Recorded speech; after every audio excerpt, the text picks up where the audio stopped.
মাথাভাঙ্গা শহরে বিভিন্ন ওয়ার্ডে তৃণমূলের পোস্টার ফেস্টুন ছিঁড়ে ফেলার অভিযোগ। এমনকি মাথাভাঙ্গা 2 নম্বর ওয়ার্ডের তৃণমূলের পোস্টার দলনেত্রী মমতা বন্দ্যোপাধ্যায় ও মাথাভাঙ্গা বিধানসভা তৃণমূলের প্রার্থী সাবলু বর্মনের মুখে বিজেপির পদ্মফুলের স্টিকার সেটে দেওয়ার অভিযোগের তীর বিজেপির বিরুদ্ধে।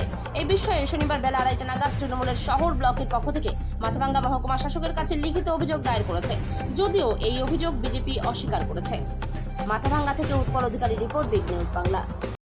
বিষয়টা হচ্ছে এই কিছুদিন ধরেই আমরা মাথাভাঙ্গা শহরের বিভিন্ন জায়গায় দেখতে পাচ্ছি তৃণমূল কংগ্রেসের পোস্টার ছিঁড়ে ফেলা হচ্ছে।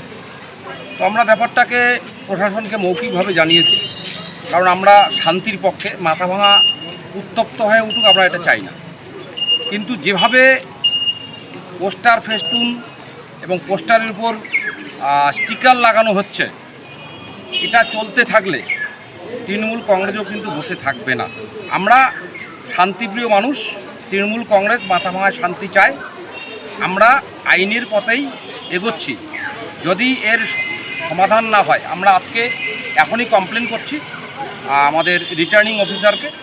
যদি এর বিভিন্ন ওয়ার্ডে যে ফ্ল্যাগ ফেস্টুন ছেঁড়া এবং হচ্ছে পোস্টারের উপর স্টিকার লাগানো, এটা যদি বন্ধ না হয়, তৃণমূল কংগ্রেসও কিন্তু বসে থাকবে না। তারা করছে এই ধরনের কিছু বিজেপির দুষ্কৃতি করছে।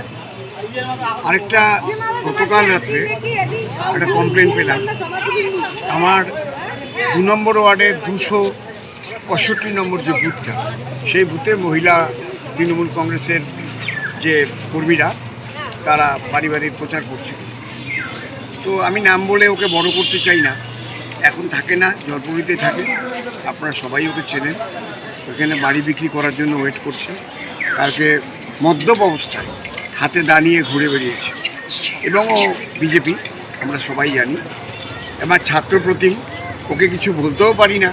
এখন এই জিনিসগুলো দিনের পর দিন চললে ওর যদি একটা অশান্তি হয়, তখন আমি যেহেতু চেয়ারম্যান, সবাই আমাকেই দোষ দেবে, কেন আমার ওয়ার্ডে অশান্তি হচ্ছে। আমি কোনো অশান্তি চাই না। কালকে একটা আমার ফ্লেক্স ছিঁড়েছে, তাও আমি বলেছি শান্ত থাক, আর একটা ফ্লেক্স লাগিয়ে দেবে। এইভাবে তো অনন্তকাল চলে না। ভোটের আগে একটা বড় মারামারি হলে, গণ্ডগোল হলে ওপেনলি একটা দা নিয়ে ঘুরে বেড়াচ্ছে, এটা কি করে সম্ভব?